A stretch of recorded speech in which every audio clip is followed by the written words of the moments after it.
마릴린 먼로는 11명의 부모 밑에서 자랐습니다. 일찌감치 친부모와 떨어져 양부모들의 집을 떠돌았기 때문이죠. 이렇게 된 계기는 불과 그녀의 나이 9살 때였습니다. 부모님의 이혼 후 어머니와 단둘이 살고 있던 마릴린은 어느 날 어머니의 이상한 모습을 목격하게 됩니다. 혼잣말을 하고 웃다 소리 지르다를 반복하며 정신 나간 듯한 행동을 보였던 것이죠. 결국 이웃의 신고로 어머니는 정신병원에 끌려갔고 마릴린은 너무나도 어린 나이에 유일한 보호자를 잃습니다. 이후 국가정책에 따라 여러 양부모 가정을 옮겨 다니게 되죠. 그런데 1950년대 미국의 양부모 희망자 중에는 아이를 위한 선의의 마음보다는 돈을 벌기 위한 아르바이트처럼 가볍게 생각하는 경우가 많았습니다. 그러다 보니 대다수의 가정에서 마릴린의 처우는 처참했죠. 오죽하면 집안에 있는 것이 눈치 보인다며 집 앞 나무 위로 올라가 책이나 신문을 읽으며 시간을 때우기도 하고 일부러 몇 시간 거리까지 걷다가 돌아오기도 했는데 한 번은 길거리에서 이런 모습을 본 한 할아버지가 밤이 늦었으니 집에 가야 하지 않니? 라고 말을 걸자 여기가 내 집인걸요? 라고 답할 정도였습니다. 어떤 양부모 가정은 아이의 마릴린을 집에서 나가게 하려고 영화관으로 보내 하루 종일 그곳에서 시간을 보내게 했는데 좋든 싫든 하루의 대부분을 영화만 보다 보니 마릴린은 자연스레 영화 배우들을 동경하게 됩니다. 처음으로 꿈이 생긴 마릴린은 학교 연극부에 가입해 연기를 배우며 조금씩 꿈을 펼치려 했죠. 그러나 이제 막 꿈이 생긴 15살 무렵 마릴린은 집에서 쫓겨날 위기에 처합니다. 함께 살던 양부모 가족이 멀찌감치 이사를 가게 되었는데 당시의 법으로는 친자식이 아닌 미성년자를 다른 주로 이주시키는 절차가 까다로워 보육원으로 향하게 될 처지에 놓인 것이죠. 보육원만큼은 들어가기 싫었던 마릴린은 16의 나이에 파격적인 결정을 내립니다. 바로 결혼을 하기로 말이죠. 상대는 5살 연상의 이웃 남자 제임스 도어티였습니다. 결혼으로 인해 법적으로 독립할 수 있게 된 마릴린은 곧바로 고등학교를 중퇴하고 남편을 서포트하겠다며 전업주부의 삶을 살기 시작했죠. 그렇게 평범한 삶을 향해 한 발 내딛던 찰나 또다시 운명은 마릴린을 그냥 두지 않았습니다. 세계 2차 대전이 발발하며 남편이 군에 입대해야 했기 때문이죠. 남편과의 생이별을 받아들일 틈도 없이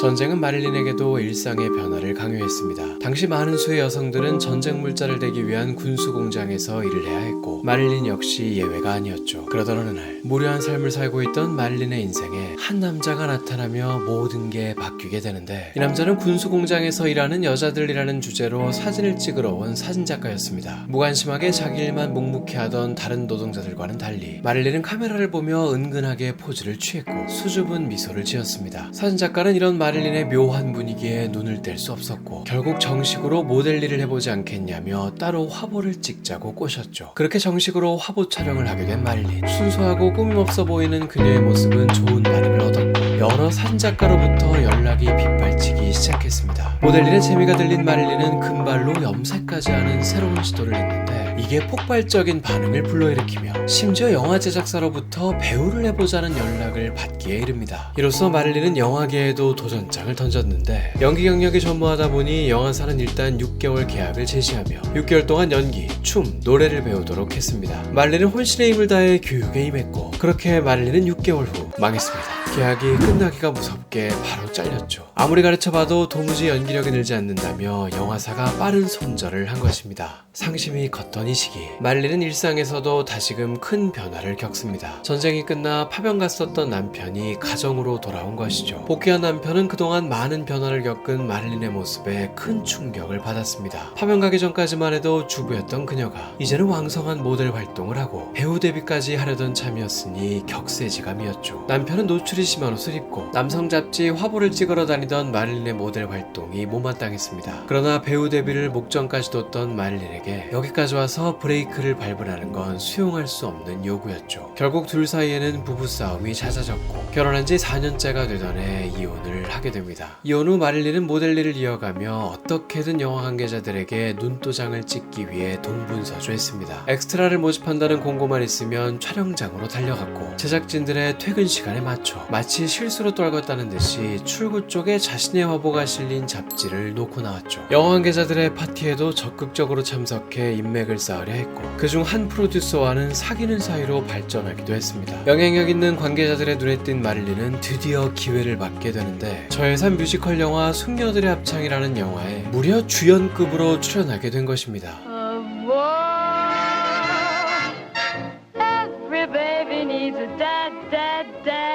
이렇게 생애 첫 주연을 맡아 춤과 노래 실력을 뽐낸 마릴린은 망했습니다. 영화는 처참한 평가를 받으며 단 며칠 만에 극장에서 내려갔죠. 또다시 계약은 해지되었고 인맥을 쌓기 위해 무리해서 돈을 지출해왔던 마릴린은 파산 직전에 이릅니다. 월세나 공과금마저 밀리기 시작하자 이 시기 마릴린은 단돈 $50를 받고 달력 누드 모델 촬영까지 다녔죠. 그나마 위안을 삼을 수 있는 건 그동안 쌓아놨던 인맥 덕분에 간간히 오디션을 볼 기회라도 있었다는 점입니다. 하루는 단역 오디션을 보게 됐는데 대사 몇 마디 없이 요염하게 걸어가는 역할이었죠. 마릴린은 일주일간 거울을 보며 여러 걷는 모션을 연구했고 그러다 한 발견을 했던 것이 하일의 한쪽 굽을 깎아서 비대칭 높이로 만들면 더욱 골반을 흔들며 걷게 된다는 걸 알게 됐습니다. 이 특이한 걸음걸이 덕분에 마릴린은 배역에 뽑힌 것은 물론 원래는 30초만 나올 예정이었던 것이 몇 장면이 더 추가되어 3분 가까이 출연할 수 있었죠. 게다가 단 3분을 출연한 단역치고는 파격적인 대우를 받았는데 마릴린은 각종 홍보 행사에 참여하게끔 한 것은 물론 감독은 기자들과의 인터뷰 때도 종종 마릴린을 언급했습니다. 이러다 보니 그녀에 대한 추가 질문이 이어졌고 이때 기자들은 마릴린의 어머니가 정신병원에 수감되어 있으며 양부모를 11명이나 거쳤다는 등 특이한 가정사를 알게 됐죠. 기사감으로는 더할 나위 없던 자극적인 소재였기 때문에 기자들은 이를 앞다투어 보도했습니다. 마릴린은 유년 시절에 지우고 싶었던 기억들이 이제는 자신을 차별화해주는 홍보 요소로 거듭나자 이걸 싫어해야 할지 좋아해야 할지 모르는 씁쓸한 감정을 느꼈죠. 이렇게 언론에 노출되는 빈도가 높아지자 조니 하이드라는 영화계의 거물이 마릴린에게 접근하기 시작했습니다. 이 남자는 경력만 30년이 넘은 거대 에이전시의 부사장으로 수많은 유명 배우들을 키워온 인물이었죠. 마릴린이 황금알을 낳는 거의 힘을 일찌감치 파악한 것인지 파격적으로 무려 7년 계약을 제시했습니다. 그런데 사실 이 남자에게는 다른 속셈이 있었죠. 마릴린에게 환심을 사 자신의 여자로 만들려 했던 것입니다. 결혼하자는 고백을 몇 번이나 할 정도로 마릴린에게 매달렸는데 심지어 재산의 상당 부분까지도 물려주겠다고 약속했죠. 마릴린은 사랑하는 마음을 돌려줄 자신이 없다며 거절했습니다. 그럼에도 이 남자는 강압적으로 굴지 않고 계속 기다리겠다고만 말을 해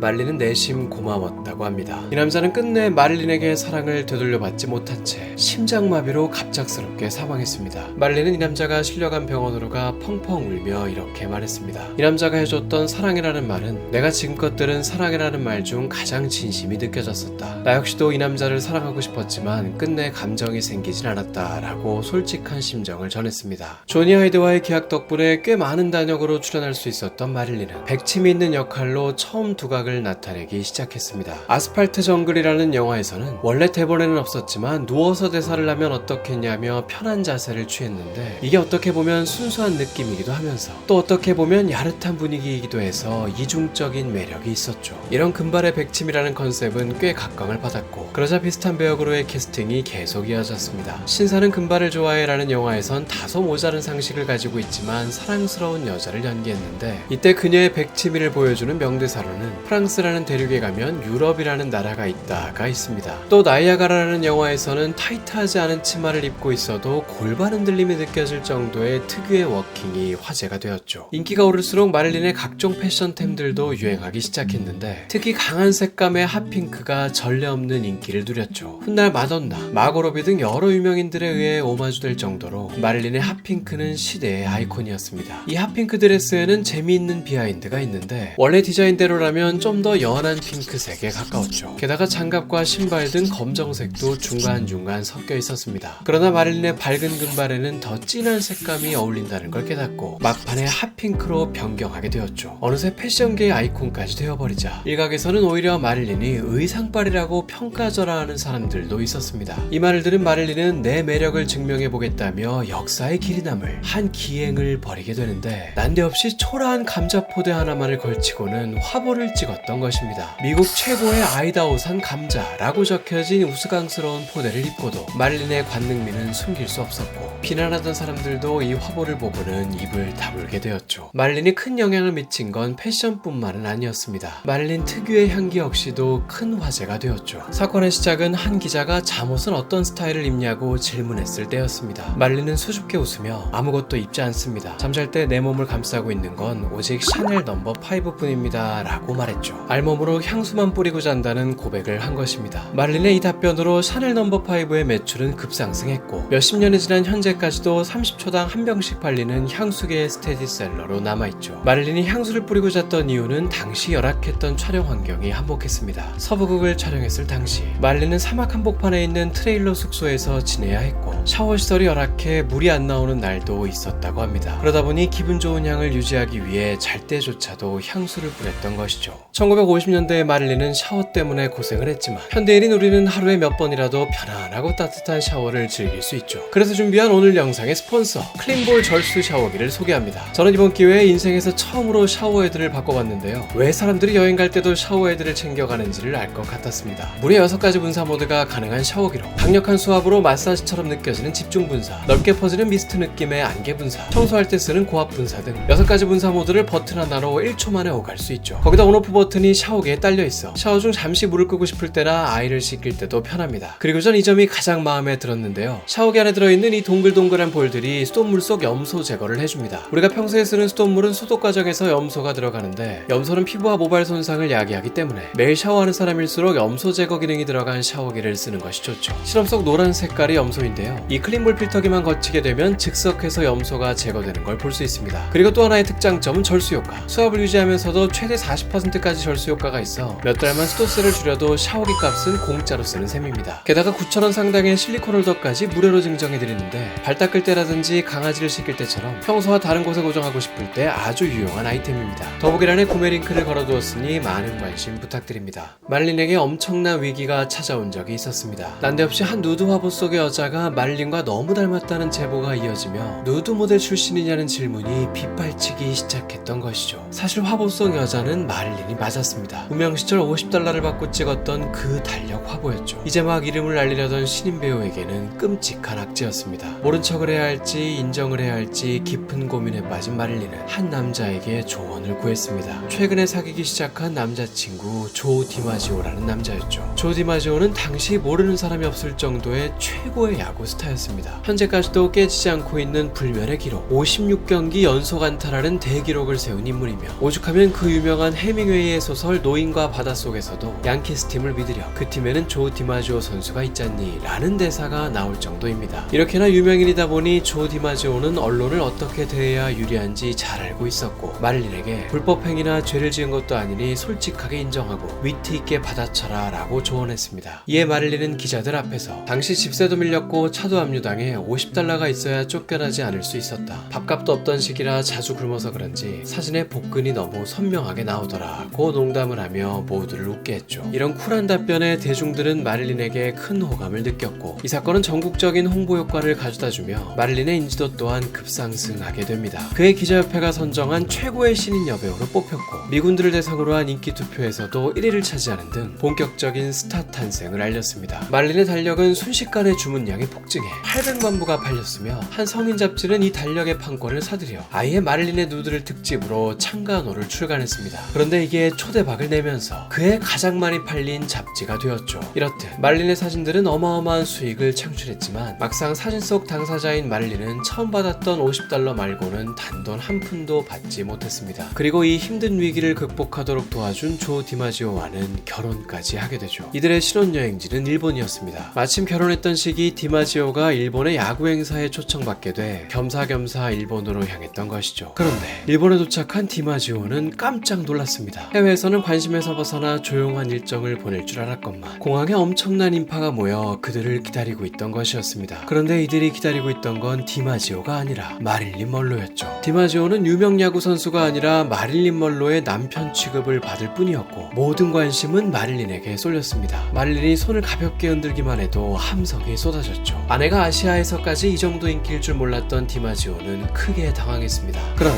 디마지오에게 더 큰 충격을 준 나라가 있었으니 바로 한국이었죠. 일본에서 미군 장병들의 위문 공연을 다니던 마릴린 부부는 한국에도 미군들이 주둔하고 있으니 한국에 가서도 공연을 해주지 않겠냐는 제안을 받았습니다. 흔쾌히 이 제안을 받아들인 마릴린 부부는 짐을 싸려고 했는데 이 모습을 본 군 관계자는 남편분은 굳이 갈 필요 없지 않냐고 말했죠. 미군들이 보고 싶은 건 마릴린 뿐이라는 말이었습니다. 디마지오는 큰 충격을 받았습니다. 결국 상심이 컸던 것인지 그는 일본에 남았고 마릴린 혼자서만 한국으로 지역으로 향하게 되죠. 용산, 철원, 대구 등 무려 10개 도시를 순회하며 공연을 펼쳤는데 당시 한국 날씨는 매일같이 영하 10도가 넘게 내려가는 숨만 쉬어도 입김이 나오던 강추위였습니다. 그럼에도 마릴린은 야외 무대에서 얇은 민소매 드레스 한 장만 걸치고 맨발로 하이힐을 신은 채 열정적으로 춤을 췄죠. 이러다 보니 한국을 떠날 때쯤에는 난생 처음 폐렴까지 앓았다고 합니다. 그럼에도 마릴린은 한국 공연을 했던 이때를 훗날 회상하며 자신의 인생의 하이라이트였다 하고 말할 정도로 행복한 기억이었다고 합니다. 그러나 한국 공연을 마치고 남편 곁으로 돌아온 마릴린은 남편의 표정이 심상치 않음을 느꼈습니다. 당시의 시대상이 그러했듯 집안일을 담당할 가정적인 아내를 바랐던 남편에겐 남편을 홀로 두고 타국 행사까지 다녀온 아내가 못마땅했죠. 게다가 부부관계는 미국에 돌아온 직후 돌이킬 수 없는 강을 건너게 되는데 바로 마릴린 하면 가장 먼저 떠오르는 장면으로 역사에 길이 남은 이 치마가 휘날리는 장면을 찍을 때였습니다. 남편이 촬영장에 따라왔다가 촬영 과정을 지켜보고는 큰 충격을 받았던 것이죠. 강한 바람이 올라올 때마다 속옷 끝자락에 보일 정도로 아슬아슬한 촬영이 이어진 데다가 촬영장 주변에는 1000명이 넘는 남자들이 몰려 치마가 솟구칠 때마다 환호성과 휘파람을 불어댔죠. 자신의 아내가 남자들의 구경거리가 되었다는 생각에 남편은 울그락불그락한 얼굴로 현장을 떠났고 그날 저녁 퇴근하고 온 마릴린에게 삿대질을 하며 넌 수치심도 없냐고 핏대를 세웠습니다. 이날을 계기로 둘 사이는 더욱 냉랭해졌고 결국 결혼한 지 9개월 만에 이혼을 하게 됩니다. 이후 마릴린은 아서 밀러라는 유명 작가와 만나 새로운 사랑에 빠졌고 인생 3번째 결혼을 하게 됩니다. 이때 언론의 보도가 참 자극적이었죠. 미국의 위대한 두뇌와 위대한 육체가 결합했다라고 보도한 것입니다. 이렇듯 3번이나 결혼을 하게 된 마릴린에게 언론은 서서히 조롱과 공격을 시작했습니다. 특히 마릴린이 맡아왔던 백치미의 배역들과 연관지으며 마릴린은 실제로도 멍청할 것이다 라는 프레임을 씌웠는데 하루는 마릴린이 기자에게 언젠가 도스토옙스키의 죄와벌의 캐릭터를 연기해보고 싶다고 하자 도스토옙스키의 스펠링은 아니하고 비꼬았습니다. 이렇듯 온갖 비아냥과 공격들이 난무했지만 그럼에도 마릴린은 그토록 바라던 임신에 성공하며 드디어 꿈에 그렸던 아늑한 가정을 꾸리는 듯 했죠. 그러나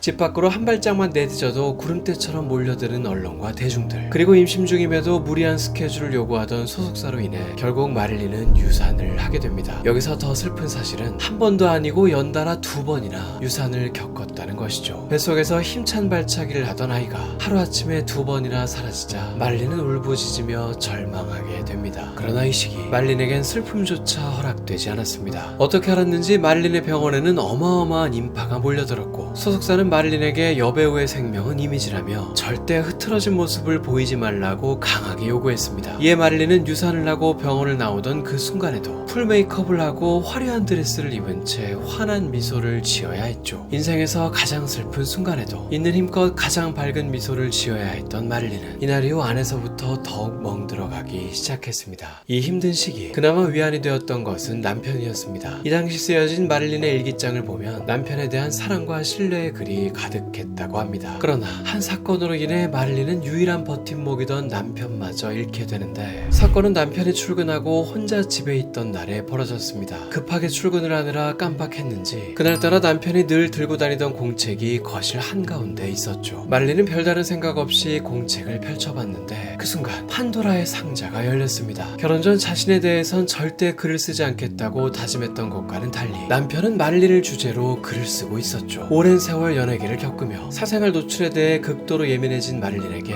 남편의 이런 행동은 완전히 신뢰를 깨는 행위였습니다. 결국 이날을 계기로 감정의 골은 깊어져 마릴린은 인생의 3번째 이혼을 하고 말았죠. 남편이라는 최후의 보루마저 사라진 마릴린은 더 이상 온전한 자신을 유지하지 못했습니다. 점점 술과 수면제에 의지하기 시작하며 남의 시선과 기대치에 맞추는 것을 포기하고 자신을 놓아버리기 시작했죠. 이런 나날들이 이어지자 정상적인 연기를 할 수 없는 상황에 이르렀는데 위스키가 어디 있어요? 라는 한 줄짜리 짧은 대사를 무려 59번이나 NG를 낼 정도였죠. 보다 못한 감독이 서랍 안에다 대사를 적어놓았지만 이번에는 어느 서랍이었는지를 잊어버려 또 NG를 냈습니다. 불면증과 우울증으로 인한 처방약들을 과도하게 먹다 보니 하루 종일 멍한 상태였다고 합니다. 그리고 얼마 지나지 않은 시점에 말린에 대한 믿을 수 없는 소문이 퍼지기 시작했습니다. 당시의 미국 대통령인 존 케네디와 내연 관계라는 소문이었죠. 처음에는 반신반의했던 사람들조차 한 사건이 터지며 이를 기정사실화하기 시작했습니다. 이 사건은 바로 케네디 대통령의 생일 파티 사건. 대통령의 생일 파티에 나타난 말린이 몸에 딱 달라붙는 야한 드레스를 입고 끈적한 동작과 눈빛으로 생일을 축하하는 자작곡을 불러줬던 것입니다. 현장에 있는 사람들이 경악할 정도로 숨막히는 분위기였다고 합니다. 애인을 위한 이벤트 같은 의미심장한 느낌이었다며 말이죠. 거기다 말린이 내연녀라는 소문에 더 불을 지폈던 건 영부인의 반응. 당시 영부인이던 제클린 케네디는 말린이 남편의 생일 파티에 참석한다는 말을 듣자마자 정색을 하며 파티장을 나갔다고 합니다. 그녀의 끈적한 생일 축하곡을 들은 케네디는 이렇게나 달콤하고 완벽한 생일 축하를 받다니 이젠 정계에서 은퇴해도 될 것 같습니다 라고 화답했다고 합니다. 또 이 불륜설에 불을 지핀 건 한 마사지사의 증언. 평소 마릴린과 친분이 있던 마사지사가 하루는 마릴린으로부터 한 통의 전화를 받았는데 함께 있는 남자가 허리가 좋지 않아 마사지를 해주고 싶다며 조언을 구했다고 합니다. 마사지사는 당사자에게 증상을 물어봐야 자세히 알려줄 수 있다며 당사자를 바꿔달라고 했죠. 마릴린은 주저하며 옆에 있는 남자에게 수화기를 넘겼는데, 그런데 마사지사는 이 남자의 목소리를 들으면 들을수록 케네디 대통령의 목소리와 말투와 똑 닮아 확신이 들었다고 합니다. 마침 케네디 대통령은 당시 허리가 안 좋은 것으로 유명했고 우연의 일치라고 보기에는 너무나도 절묘했다며 말이죠. 온갖 소문이 무성하게 퍼지며 케네디 대통령의 이혼설마저 돌던 이 시기, 대중은 하루아침에 도무지 믿기 힘든 소식을 접하게 됩니다. 마릴린의 사망 소식이었죠. 이때 그녀의 나이는 불과 36, 너무나도 이른 나이에 맞이한 미스터리한 죽음이었습니다. 공식적으로 밝혀진 사인은 약물 과다 복용, 항우울제와 수면제를 오랜 기간 함께 복용하다 보니 벌어진 참사라는 것이었습니다. 실제로 당시 그녀에게 처방되었던 약물들은 현대의학에서는 기피되는 약이며 안락사 용도로 쓰일 정도로 위험한 약물이죠. 스스로 극단적인 선택을 했다는 소문이 퍼지기도 했지만 그보다 더 빠르게 대중들 사이에 퍼져나갔던 건 케네디가에 의한 타살설이었습니다. 대통령의 생일 파티 사건 이후 대통령과 마릴린 사이를 갈라놓으려 정치계의 거물인 케네디가가 총출동했다는 것인데, 이 가설이 참 그럴싸했던 것이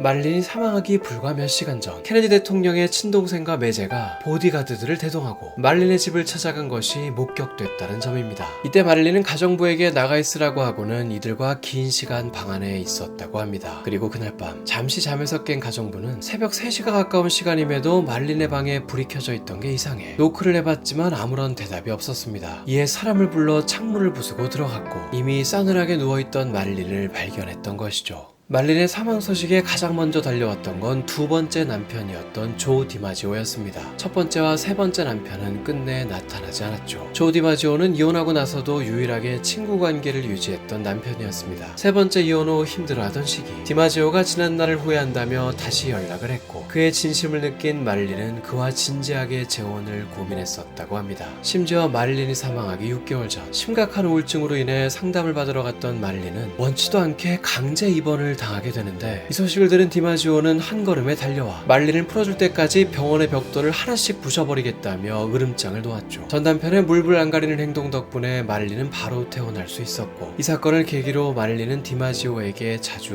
의지했다고 합니다. 조 디마지오는 장례식 때도 보호자 자격으로 모든 장례 절차를 주관했습니다. 수많은 할리우드 관계자들이 방문했지만 그녀를 우울증으로 몰고 간 이유가 할리우드 관계자들이라고 생각한 디마지오는 관계자들 중 아무도 참석하지 못하게 했죠. 결국 장례식은 가장 가까웠던 사람 31명만 초대해 조용하게 치러졌습니다. 장례식 이후 디마지오가 한 행동이 큰 화제가 되었는데, 무려 20년 동안이나 일주일마다 두세 번씩 그녀의 무덤 앞에 장미꽃을 한 다발씩 놓아준 것입니다. 20년 동안 그가 놓아준 장미꽃은 장장 1만 8천 송이에 달했다고 합니다. 게다가 그는 정녕 마릴린을 끝까지 잊지 못한 것인지 평생을 독신으로 살다가 84살에 눈을 감았습니다. 그가 임종 때 했던 말은 드디어 마릴린을 볼 수 있겠구나 였다고 합니다.